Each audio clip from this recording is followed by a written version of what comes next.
Halo semua, Assalamualaikum warahmatullahi wabarakatuh.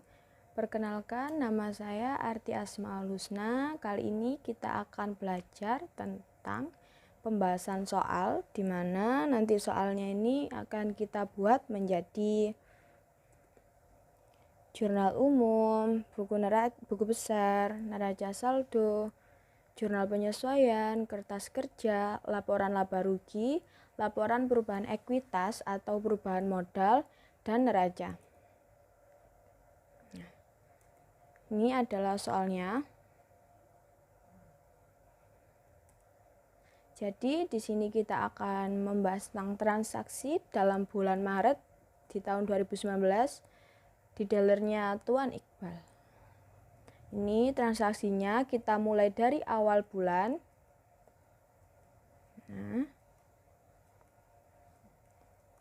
Hingga akhir bulan sampai 31 Maret.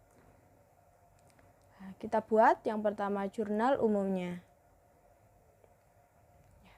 Jadi yang pertama transaksinya yaitu kasnya bertambah, modalnya bertambah karena Tuan Iqbal menyetorkan uang sebesar 45 juta sebagai modal awal. Yang kedua, kasnya bertambah namun hutangnya berkurang karena pada tanggal 4 Maret Tuan Iqbal ini meminjam uang dari bank BCA untuk ditaruh di perusahaannya. Setelah itu perlengkapannya bertambah namun kasnya berkurang karena pada tanggal 6 ini Tuan Iqbal membeli perlengkapan secara tunai sehingga karena dibayar tunai maka kasnya berkurang. Lalu pada tanggal 9 pref-nya bertambah dan kasnya berkurang karena pada tanggal 9 Tuan Iqbal mengambil uang untuk kepentingan pribadinya. Pada tanggal 12 perlengkapannya bertambah dan hutangnya juga bertambah karena Tuan Iqbal membeli perlengkapan secara hutang. Setelah itu pada tanggal 15 kasnya bertambah dan pendapatannya juga bertambah karena ini telah melakukan perbaikan jasa. Jadi jangan sampai lupa ya, kalau kasnya bertambah kan di debit karena harta, utang, modal, pendapatan, beban. Yang tiga ini kalau bertambah dia menjadi kredit, kalau berkurang debit. Tapi kalau yang dua ini dia kalau bertambah di debit, kalau berkurang di kredit. Nah, setelah itu pada tanggal 17 hutangnya berkurang, kasnya juga berkurang karena kasnya ini dibuat untuk membayar hutang yang perlengkapan tadi. Setelah itu pada tanggal 26 piutangnya bertambah, pendapatannya bertambah karena di dealer Iqbal telah melakukan perbaikan jasa, namun pembayarannya itu dilakukan di bulan depan sehingga dihitung sebagai piutang. Setelah itu pada tanggal 27 bebannya bertambah, kasnya berkurang karena untuk membayar beban perlengkapan. Sama di tanggal 29 kasnya berkurang, bebannya juga bertambah. Dan di tanggal 31 kasnya juga berkurang dan beban sewanya bertambah. Setelah itu kita buat di buku besar. Jadi buku besar itu lah seperti ini. Ini kas buku besar nih penggolongan. Nah, buku besar itu jadi dia itu berisi tentang semua akun untuk pencatatan transaksi yang berkaitan dengan aset, kewajiban, ekuitas atau modal, pendapatan, dan beban. Jadi seperti ini, di kas ini kan ada beberapa akun mengelompokkannya. Lah, kita lihat dari sini. Kalau misalnya kas di sini ada utang usaha, beban gaji, beban listrik, air, terus sewa di BM. Sama di sini juga kayak gitu.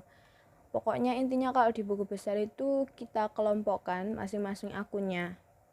Nah, nanti kalau di jurnalnya dia masuk kredit maka ditulis di kredit, kalau di debit kita tulis di debit. Sama. Nah, setelah itu setelah dari buku besar kita lihat dari soal yang tadi pertama itu ada beberapa soal transaksi yang dia itu merupakan termasuk jurnal penyesuaian atau tidak. Lah tadi kebetulan di tanggal 27 dan tanggal 31 ada penyesuaian. Jadi soal penyesuaiannya yaitu pada tanggal 27 perlengkapan dealer yang sudah terpakai sebesar 8 juta dan pada tanggal 31 Tuan Iqbal membayar uang sewa ruko sebesar 15 juta untuk 2 bulan sampai April sudah dibayar tunai. Oleh karena itu caranya ini ayat jurnal penyesuaiannya, tapi caranya yang tanggal 27 ini akunnya adalah beban perlengkapan dan perlengkapan. Lah kenapa ini kok ditulis 8 juta?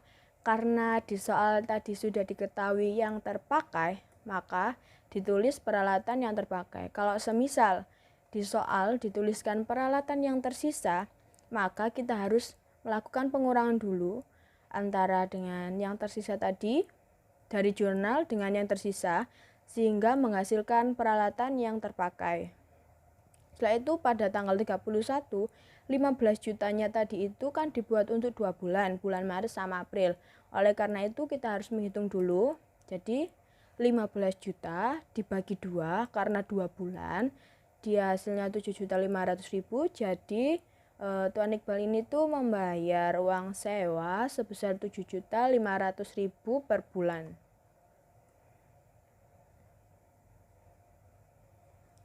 Setelah itu kita buat neraca saldonya. Jadi neraca saldo itu mudahnya adalah rekapan dari beberapa akun dalam buku besar.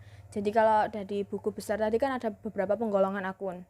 Nah nanti kita lihat dari beberapa akun tadi itu saldo akhirnya. Kalau misal tadi kas, dia saldo akhirnya ada 41.380.000 di debit, maka di neraca saldo kita tulis juga di debit. Kalau misalnya dia seperti modal tadi saldo akhirnya ada 45 juta di kredit, maka di neraca saldo kita juga tulis 45 juta di kredit.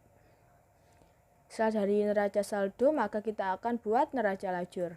Nah, kalau neraca lajur ini, neraca lajur 10 kolom. Ada neraca saldo, jurnal penyesuaian, neraca disesuaikan, perhitungan laba rugi, dan neraca. Yang pertama neraca saldo. Kalau neraca saldo itu kita tinggal menyalin saja dari yang ini. Nah, ini kita tulis. Nah, kita tulis semua sama sehingga didapatkan hasil saldo akhir dari neraca saldo yaitu di debit 106.300.000 dan di kredit juga sama 106.300.000.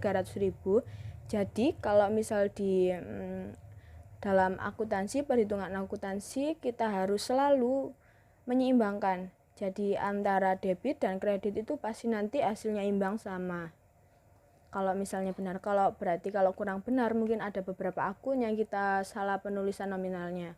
Terus jurnal penyesuaian ini juga didapatkan dari kolom tabel penyesuaian yang tadi. Kita tadi kan ada 2 penyesuaian di tanggal 27 dan tanggal 31 sehingga didapatkan ini totalnya. Setelah itu neraca disesuaikan. Kalau neraca disesuaikan ini berarti kita lihat transaksi di neraca saldo dan jurnal penyesuaiannya. Kalau misal seperti perlengkapan, di sini tertulis 19 juta di debit, kemudian di jurnal penyesuaiannya 8 juta. Maka untuk neraca disesuaikan kita tulisnya berarti 19 juta dikurangi 8 juta sehingga tersisa 11 juta. Kalau misalnya sama-sama di kredit berarti kita jumlahkan tapi posisinya juga di kredit. Kalau misal tidak ada penyesuaian dalam neraca saldo berarti kita tulis sama. Sehingga didapatkan neraca disesuaikan totalnya yaitu 113.800.000. Kemudian perhitungan laba rugi. Kalau di laba rugi ini yang kita tulis adalah beban dan pendapatannya saja. Jadi kita lihat di perkiraannya ini, kita lihat apa saja sih bebannya, lalu yang mana pendapatannya. Jadi kayak yang ini pendapatan jasa, kita tulis di sini. Nah, ini setelah disesuaikan 33.500.000 di kredit, maka kita tulis beban perlengkapan 16 juta di debit, kita tulis sama. Ini ada beban gaji, beban listrik, air PDAM dan beban sewa, sehingga didapatkan total bebannya yaitu 30.920.000 dan pendapatannya yaitu 33.500.000.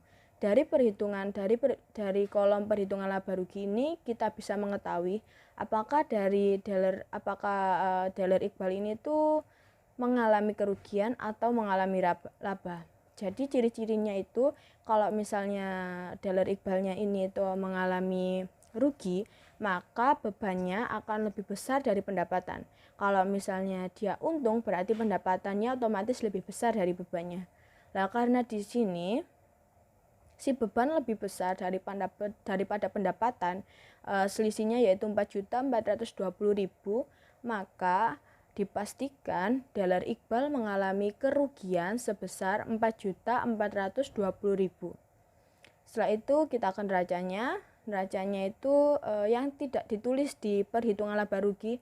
Jadi ini tuh semua akun ditulis kecuali pendapatan dan beban. Nah, di sini pasti ada beda. Ini menunjukkan kerugiannya.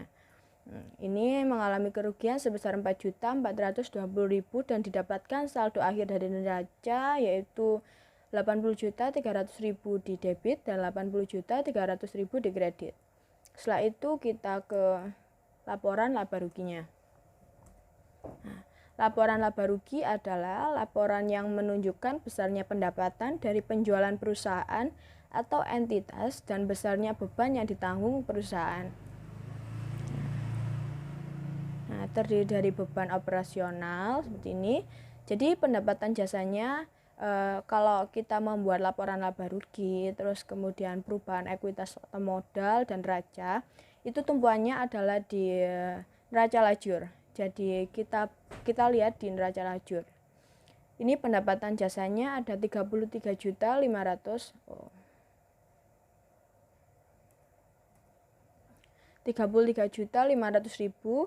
Bebannya ini beberapa beban yang ditotal adalah 37.970.000, sehingga karena lebih besar beban daripada pendapatan, maka rugi bersihnya adalah 4.420.000.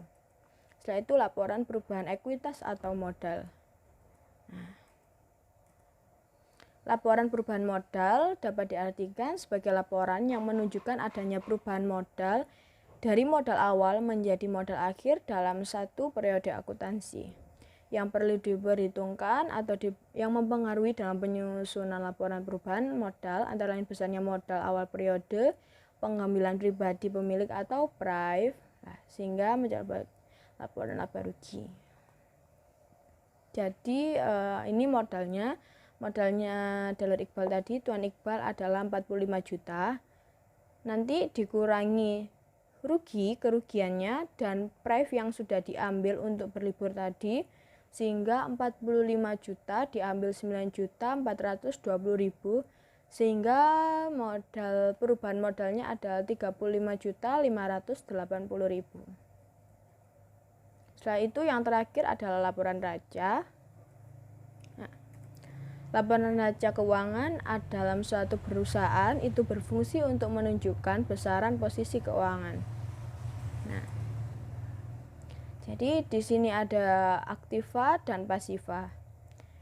Ini sama, ini juga kita buat acuan dari neraca lajur, kita mengajunya pada neraca lajur. Jadi ini kas, piutang, sewa DBM, perlengkapan, PRIV, dan kita masukkan juga berapa ruginya.